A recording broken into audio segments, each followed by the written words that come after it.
en el pueblo de Soras, en Ayacucho, en 1983? Exactamente no sabría decirte qué pasó. Un día 16 de julio, Soras se viste de luto. A toda la gente había matado, Lágrimas toda la que lloran gente, los niños hasta abuelitas. sureños, y corre el agua manchado de sangre por las acequias. ¡Qué miedo daba! ¿En qué se mueve?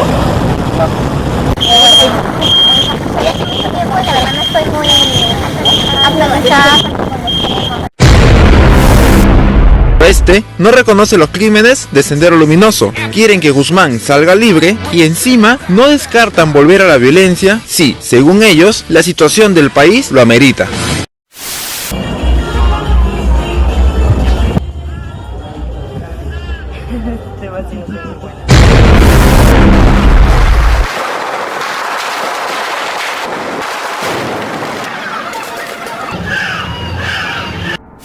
¿Te has reconocido a esta persona?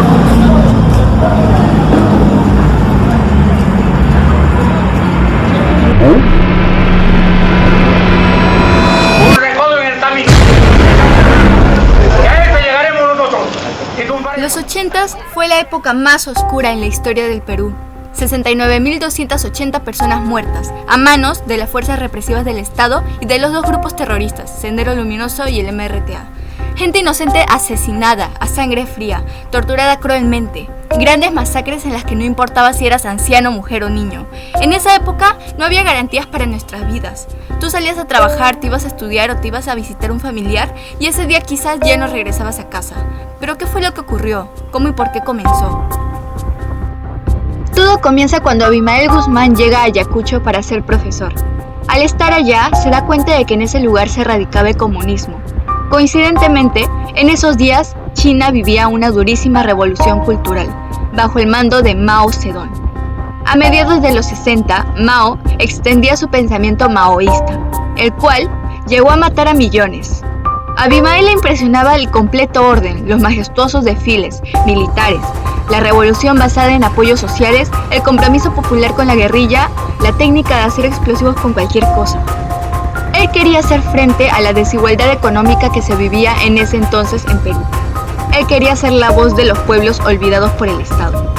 Por eso, él se asumió como líder del Partido Comunista Peruano. Prometió llevar al Perú por un luminoso sendero, y así nació el famoso Sendero Luminoso.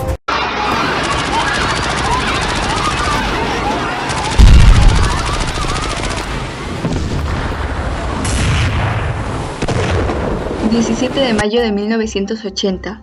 fecha en la que el Perú iba a elegir a un nuevo presidente, luego de 12 años. En Chuxchi, Ayacucho, se estaría haciendo la toma de votos en una comisaría. Unos niños se encargaban de cuidar las células de voto, en ausencia de su padre, pero no fue mucho el tiempo que pasó para que los terroristas llegaran, robaran todo el material electoral y lo quemaran, declarando a Chuxchi el punto de partida para lo que los terroristas llamaron Misión de la Lucha Armada. Poco a poco, estos pobladores le hicieron frente a Sendero, conformando los frentes de defensa. Lamentablemente, esto provocó que los terroristas no dudaran en quemar la casa de los campesinos y tampoco de matarlos a hachazos, al ver el rechazo y el miedo. Hubieron muchos atentados más, pero los terroristas se ensañaron con los ayacuchanos.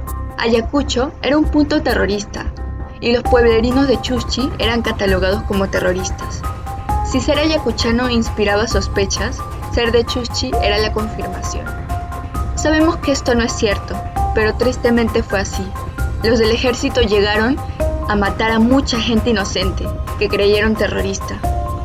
En busca de terroristas y sin dar mucha investigación, se llevaban a los pobladores a golpes para al final dejarlos sin rastro. 3 de abril de 1983, un contingente de 60 militares de Sendero Luminoso irrumpió en la provincia de Huancasangos, en los pueblos de Yanacolpa, Atacara, Yacuá, Muilcros y Lucanamarca, en el departamento de Ayacucho, matando a 69 campesinos. La mayoría de las víctimas murieron por heridas de machete y hacha, y algunos recibieron disparos a corta distancia en la cabeza. al parecer en represalia porque unos ronderos lincharon a un terrorista en Lucanamarca. El pueblo de Soras aún escucha los gritos de dolor. En 1983, el camarada José llegó al pueblo de Soras en Ayacucho. Su intención era adoctrinar a niños y a jóvenes para que integren las filas de Sendero Luminoso. El cabecilla terrorista no pudo resistir al rechazo de las autoridades y de la población. Por ello, en venganza, mandó a matar a varios de los comuneros. 1984. Senderistas secuestraron al expreso bus Cabanino, en acción de venganza contra campesinos de 25 comunidades ayacuchanas. En esa ocasión, los terroristas se habían disfrazado del ejército. Masacraron a todos aquellos que habían subido al bus, con piedras y picos. 15 de febrero de 1992. Matan a María Elena Moyano, la luchadora social, dirigente vecinal, también llamada Madre Coraje, la cual no tuvo miedo de enfrentar a los senderistas. Ella alzó la voz de sus vecinos y compañeras hartos del terror. Atentados como Tarata o la toma de la Embajada de Japón son los más sonados. Poco se escucha del sufrimiento que se vivió en las provincias alejadas. Allí hubo grandes masacres, secuestros, violaciones, torturas, asesinatos por negligencia de parte de las Fuerzas Armadas.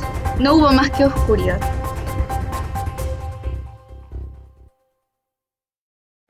Muchos perdieron a un ser querido, otros a toda su familia, algunos quedaron paralíticos y los demás peruanos traumatizados. No podemos contar la historia a los que estuvieron presentes en ese entonces, porque ellos lo vivieron en carne propia, pero sí a la nueva generación. Ellos necesitan analizar todos los panoramas de este conflicto armado, porque fue algo histórico que no se debería de olvidar, ni tomarlo a la ligera, y mucho menos ahora, que es probable una segunda parte de este capítulo en la historia. Porque claro, encarcelaron a Guzmán y murió, pero eso no quita la posibilidad de que surja un movimiento igual o peor a este. Por eso debemos informar a los jóvenes sobre esto, porque es su historia. Recordar para no olvidar, porque un pueblo que no conoce su historia está condenado a repetirla.